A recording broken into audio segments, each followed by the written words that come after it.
BNB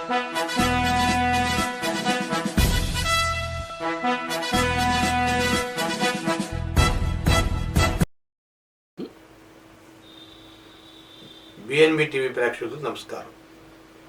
ఈ రోజున ప్రధాన సమస్య ఏం జరుగుతుందంటే మోసం మోసం మోసం, కల్తీ కల్తీ కల్తీ, లంచం లంచం లంచం.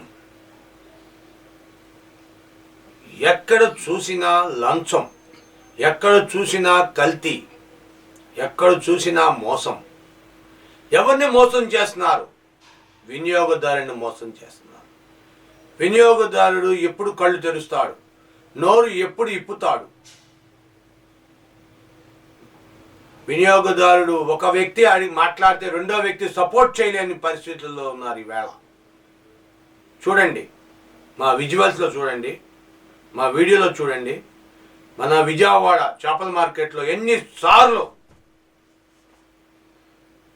ఫుడ్ ప్రాసెసింగ్ వాళ్ళు ఫుడ్ వాళ్ళు వచ్చి ఫుడ్ ఇన్స్పెక్షన్ చేస్తే ఆ చికెను అవి అసలు చూడ్డానికి రోతగా అసహ్యంగా ఉంటాయి.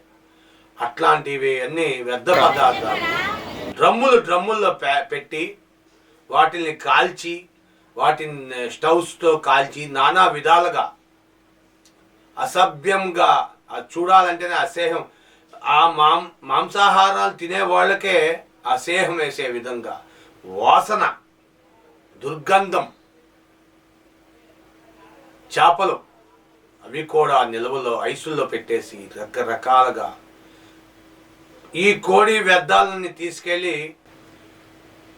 కార్పొరేషన్ వాళ్ళు సిబ్బంది వెళ్ళి లంచాలు తీసుకుంటున్నారు. ఎవరికి చెప్పుకుంటే కంప్లైంట్ చేసుకో, ఏమీ చేయలేరు అంటున్నారు. అసలు ఆ ఏరియాలో అది అమ్మకంట. ఆ కోడి వ్యర్థాలు చూస్తేనే చాలా ఇబ్బందికరంగా ఉంటాయి. అవి దుర్వాసన. ఎప్పుడు వారం అంతా దాసి ఐసుల్లో పెట్టి దాసి డ్రమ్ములు గతంలో ఎన్నోసార్లు తీసుకెళ్లారు కార్పొరేషన్ వాళ్ళు. అప్పుడప్పుడు నిద్ర లెగుస్తారు, సడన్గా మెలకు వస్తుంది. మెలకు వచ్చినప్పుడు కార్పొరేషన్ వాళ్ళు వచ్చి దాని మీద పరిశోధన చేసి తీసుకెళ్తున్నాం అని చెప్పి అవన్నీ తీసుకెళ్తుంటారు. ఇవన్నీ కాకుండా ట్రావెల్ చేస్తుంటాయి కోడి వ్యర్థాలు. చికెన్ షాపుల్లో నుండి వచ్చిన వేస్ట్ మెటీరియల్ అన్నింతా కలెక్ట్ చేసుకొని కొన్ని వెహికల్స్ తిరుగుతూ ఉంటాయి. ఊరు మొత్తం తిరుగుతూ ఉంటాయి.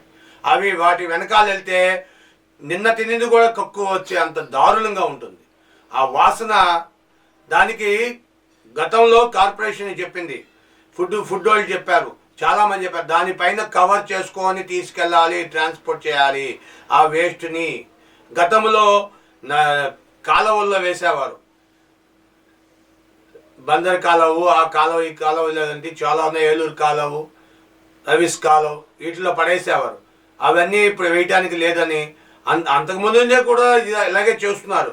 బట్ ఇప్పుడు మరీ ఎక్కువ అయిపోయింది. వాటి మీద ప్యాకింగ్ చేసి తీసుకువెళ్ళాలి. కానీ అవి చూస్తే అవి దాని వెనకాల పొరపాటున వెళ్ళాలని పరిస్థితి వస్తే అసలు ముక్కులు మూసుకోవాలి. ఎందుకు దీనిపైన ప్రజలు కంప్లైంట్ చేయట్లా? వన్ థింగ్, ఎవరికి కంప్లైంట్ చేయాలో తెలియదు కదూ. ఫుడ్ ఇన్స్పెక్టర్కి కంప్లైంట్ చేయండి, ఫుడ్ డిపార్ట్మెంట్కి, కార్పొరేషన్ డిపార్ట్మెంట్కి, మీ కన్సర్న్ ఏరియాలో మీ ఎమ్మెల్యే కంప్లైంట్ చేయండి, కన్సర్న్ మీ కార్పొరేటర్కి కంప్లైంట్ చేయండి. యాక్షన్ తీసుకోకపోతే మీ పోలీస్ స్టేషన్లో కంప్లైంట్ చేయండి. మీడియాకు చెప్పండి, మేము ఇలా చెప్పాం, ఇలా చేస్తున్నాం, why they are not taking response అని మీరు చెప్పండి. మీ బాధ్యత మీరు చేయండి. వాళ్ళని శిక్షించే బాధ్యత మేము తీసుకుంటాం. మేము కోర్టులకు వెళ్తాం అవసరమైతే. న్యాయాన్ని బతికిద్దాం, మనం బతుకుతాం.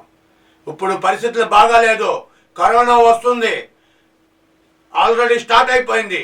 ఇలాంటి వ్యర్థ పదార్థాలు తినడం వల్ల కరోనా రెచ్చిపోతుంది. దాంట్లో మీకు తెలియని సూక్ష్మ జీవులు ఉంటాయి. అవి మిమ్మల్ని ఇబ్బంది పెట్టడమే కాకుండా మీ పక్కన వారిని కూడా ఇబ్బంది పెడతాయి. దయచేసి అర్థం చేసుకోండి. Thank you one and all. దయచేసి సబ్స్క్రైబ్ చేయండి, లైక్ చేయండి, కామెంట్ రూపంలో మీ అభిప్రాయం తెలియజేయండి. Thank you.